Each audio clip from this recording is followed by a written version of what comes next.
La organización sin fines de lucro Cartagena Cómo Vamos presentó los resultados del informe de calidad de vida 2024, la evaluación anual que recoge el comportamiento de más de 230 indicadores oficiales sobre la calidad de vida en el Corralito de Piedra.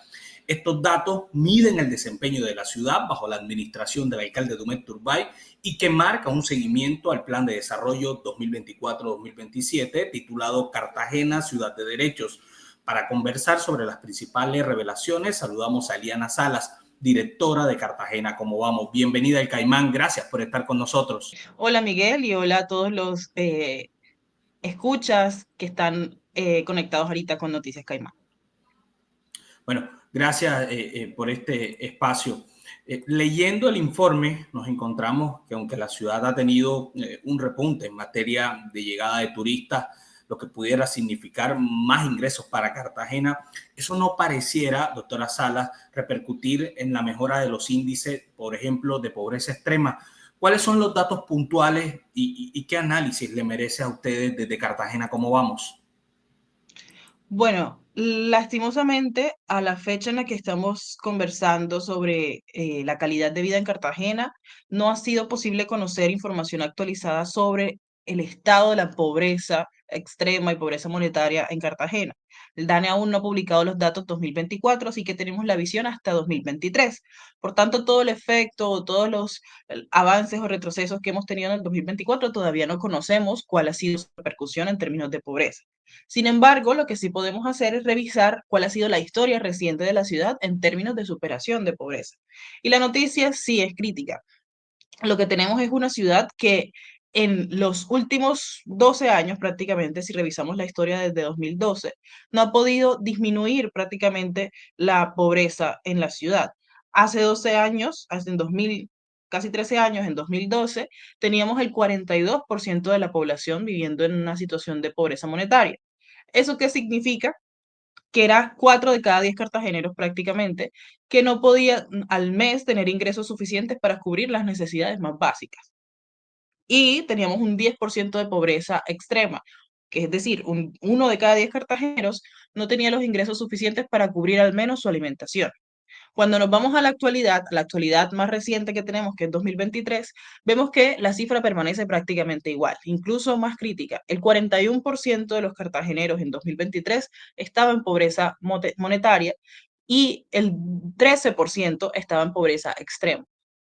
Es a la ciudad de las principales capitales del país a la que más les ha costado retomar la senda de disminución que habíamos tenido muy ligera en la última década, y esperamos que los efectos del 2024 puedan mostrar alguna disminución y poder sostenerlos, pero tendríamos que esperar los resultados del DANE. Sabemos que durante la presentación de su informe en la capital de Bolívar estuvo presente el alcalde Dumet Turbay. Frente a este punto, aunque no hay unos datos actualizados de 2024, por lo menos por parte del DANE, ¿qué manifestó? ¿Cuál fue el compromiso del alcalde frente a todos? Bueno, el alcalde participó con nosotros en un panel donde estuvimos conversando junto a Peter Sigenthaler, gerente país del Banco Mundial para Colombia. Estuvimos el alcalde Dumek Turbay y estuve yo siendo moderada con Nicolás Pareja, director del Universal. Un poco fue confirmar su visión plasmada en el plan de desarrollo de superación de necesidades básicas con inversión de calidad en su visión de ciudad y en su visión de desarrollo, esperando que los efectos colaterales de esas inversiones puedan aportar a disminuir la pobreza. Y todo el trabajo articulado que desde el plan de desarrollo se plantea. Nosotros como ciudadanos esperamos que en efecto esta receta pueda tener un efecto positivo sobre la disminución de la pobreza y esperaremos que así suceda. Uno de los datos que también preocupa, no solo en Cartagena, seguramente en toda la región Caribe y en todo el país, pero puntualmente en la región Caribe. Cuando ustedes se encontraron con el dato de los 6.670 casos de dengue registrados en 2024, frente a esto, primero, ¿cuáles fueron las razones que llevaron, de acuerdo a su medición, a que estos datos se registraran? ¿Y cuál es su sugerencia a la alcaldía para tratar de disminuir el contagio de dengue en Cartagena? Bueno, hay que pensar que el dengue es una enfermedad, bueno, sí, una enfermedad endémica de nuestro territorio y sobre todo de la región. No estamos exentos de los picos y crisis, por decirlo de alguna manera, del dengue. Y tenemos doble trabajo, por decirlo de alguna manera. Una vez sufrimos la región de picos endémicos cada más o menos 2 o 4 años. Entonces, es bastante frecuente en realidad. Y últimamente lo que nos dicen los datos en Cartagena es que los picos son cada vez más altos. El último pico, además del 2024, fue el 2021, donde también superamos los 6.600 casos. En 2024 tuvimos una cifra muy similar. La primera tarea entonces es intensificar la pedagogía con la ciudadanía para reducir los factores de riesgo asociados al contagio de dengue, que son todas estas campañas hacia la acumulación de agua y objetos en las casas y en nuestras zonas comunes que puedan ser escenarios de cultivo del mosquito. Y la otra tarea es que una vez tengamos un pico que no podemos 100% evitar, es tratar de controlar la letalidad del dengue. Eso es lo que observamos en los resultados del informe de calidad de vida. Por ejemplo, si revisamos el pico de 2021, que Cartagena tuvo 6.600 casos de dengue, la letalidad fue de 0,22, es decir, eso es por cada 100 habitantes, por cada 100 casos, perdón. Ahora, en el 2024, con una cantidad similar de contagios, tuvimos una letalidad del 0,09, mucho más baja que la del 2021. Eso que indica que hay mayor preparación, hay mejores oportunidades de diagnóstico oportuno. Hacia allá tienen que seguir las estrategias, diagnóstico oportuno, testeos oportunos y además una labor que se está adelantando en la ciudad. También el apoyo de todos los sectores es importante, una campaña que está adelantando la Fundación Andy con Andy, Colectivo Trazo y el mismo DADIS, que es nuestro departamento de salud, para promover la vacunación contra el dengue en la ciudad. En materia de finanzas públicas, ustedes a través del informe le han manifestado al alcalde Dumet la necesidad de fortalecer y diversificar la economía local. ¿Cuáles fueron las razones para emitir esta valoración desde Cartagena? ¿Cómo vamos? Cuando revisamos la estructura de los ingresos fiscales en Cartagena, pensemos que los ingresos fiscales tienen como tres componentes principales, bueno, dos componentes principales. Está los ingresos tributarios y los ingresos no tributarios. En Cartagena, los ingresos tributarios apenas responden al 25% más o menos del total del presupuesto. ¿Esto qué significa? Recursos que el distrito en propio, la ciudad en propio, alcanza a capturar, a recaudar y con los que puede disponer libremente para hacer inversiones, libremente en su mayoría. En cambio, el resto son no tributarios y la mayoría del total, el 46%, son por transferencias del gobierno nacional. Este 50% que viene por transferencias del gobierno nacional tiene destinación específica. Se puede invertir para salud, para educación, algo para servicios básicos, saneamiento y alcantarillado, pero es muy específica esa inversión, por lo tanto el distrito no puede utilizar esos recursos para otras necesidades que tenga el territorio. Y un hallazgo interesante es que el rubro de ingresos que más aumentó en 2024 fueron los ingresos de balance. ¿Eso qué significa? Son ingresos dejados de ejecutar en años anteriores que se reincorporan al presupuesto del año siguiente. Esto fue lo que más aumentó. Es decir, estamos recuperando inversiones no hechas en años anteriores, pero nuestra capacidad de generar recursos propios no está siendo tan robusta. Eso es lo que tenemos que apuntar como ciudad, mejorar la generación de ingresos propios para poder destinar inversión a otras problemáticas estructurales que tiene la ciudad, distintas a las básicas que soporta el gobierno nacional. Uno de los puntos que también es un dolor de cabeza para la ciudadanía, no solo en Cartagena, sino en la región Caribe y en el país, el tema de la seguridad.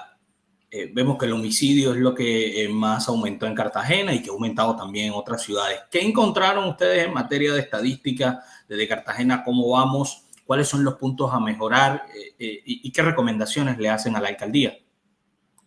Bueno, en homicidios en particular, Y en los datos de seguridad en general, pero homicidios en particular, que está siendo uno de los más críticos a nivel nacional, incluso en la región Caribe, em, son los homicidios, hay una situación y es que tenemos doble fuente de información.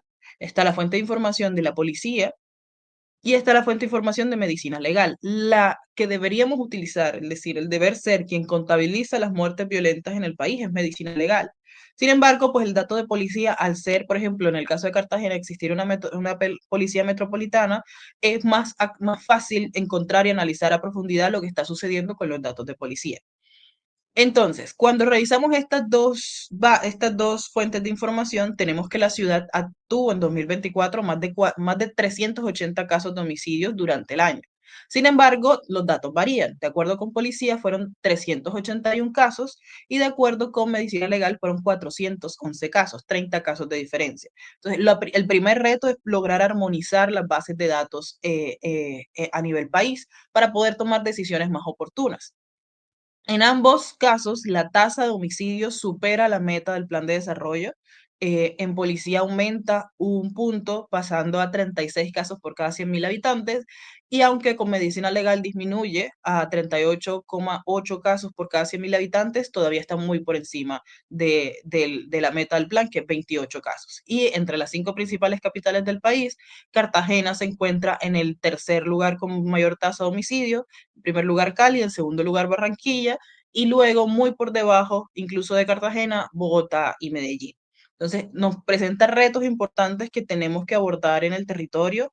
Hay un hallazgo particular, pues lo confirman los datos, más que un hallazgo, es confirmar una realidad que vemos todos en la ciudad, y es que la mayoría de los casos de homicidio responden a sicariatos. Si bien no tenemos los datos exactos de cuántos casos son sicariatos, el perfil de los homicidios de medicina legal nos da muchas luces. El 83% de los casos fueron cometidos con arma de fuego, el 88% son cometidos por un agresor desconocido y el 77% son cometidos en vía pública, que son tres factores fundamentales o que caracterizan los sicariatos. Entonces podríamos decir que más del 70%, casi el 80% de los homicidios en Cartagena responden a sicariatos. Y hay que entonces profundizar en esa dinámica económica que hay detrás de estos delitos para poder abordarlos de manera más efectiva por parte de las autoridades.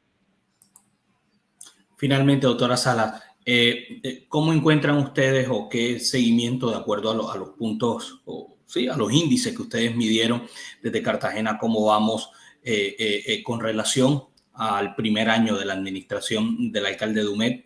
Es decir, si hay un cumplimiento por parte de la administración o se está trabajando, por decirlo de alguna manera, se está trabajando en los puntos que ustedes están valorando. Lo que nos muestra el resumen general del informe, que al final es un panorama del 2024, es que la ciudad logró mejoras en aspectos claves de la calidad de vida y se movilizaron en la dirección correcta. Esto es muy positivo, es ver avances en temas críticos, otros que todavía merecen atención y otros que hay que priorizar porque se están deteriorando. Sin embargo, lo que debemos hacer como ciudad y en cabeza de la administración es sostener este tipo de mejoras sin descuidar los aspectos que se han deteriorado para poder hacer que estas transformaciones sean de largo plazo y que superemos la brecha que tenemos respecto al resto del país en muchos de los temas críticos de la calidad de vida. Entonces necesitamos seguir mejorando los indicadores, ampliar esa mejora a todos los indicadores de ser posible y sostener esas mejoras en el tiempo.